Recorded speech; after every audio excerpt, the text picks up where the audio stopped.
2018 Asia cup জয়, সেই কবেই বাংলাদেশ নারী দল জানান দিয়েছে অপার সম্ভাবনার। তারপরও পাইপলাইন তৈরিতে নেওয়া হয়নি বড় কোনো উদ্যোগ। নারী ক্রিকেটের ভিত্তি মজবুত করতে এবার দেশের বিভাগগুলোতে নারী কোচ নিয়োগ দিচ্ছে বাংলাদেশ ক্রিকেট বোর্ড। বিসিবির ওয়েবসাইটে প্রকাশিত পদের কেতাবি নাম বিভাগীয় কোচ অথবা ফিমেল স্কাউট। বিসিবিতে আবেদন জমা পড়েছে 40টি। কোচিং করানোর পাশাপাশি সাবেক ক্রিকেটাররা প্রতিভা অন্বেষণও করবেন। বিসিবির নারী উইং চেয়ারম্যানের আশা, সাবেকদের দেখে নতুনরা উৎসাহ পাবেন। যারা কোচিং পেশায় আছে তাদেরকে ইনভলভ করা, যাতে প্রত্যেকটি ডিভিশনে একটি শক্তিশালী দল গঠন করতে পারে। প্রত্যেকটি ডিভিশনে ওভারফ্লো কিংবা লিকেজের ঝামেলা, ঠিক এই সমস্যার সমাধানে এসেছে স্মাইল বেবি ডায়াপার। এর সুপার অ্যাবজর্পশন টেকনোলজি এখন দেয় 30% বেশি শোষণ ক্ষমতা।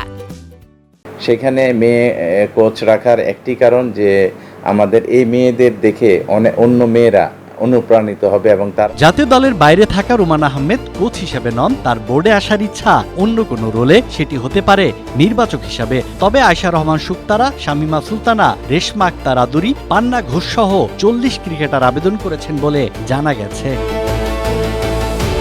সাজ্জাদ খান, এশিয়া পোস্ট।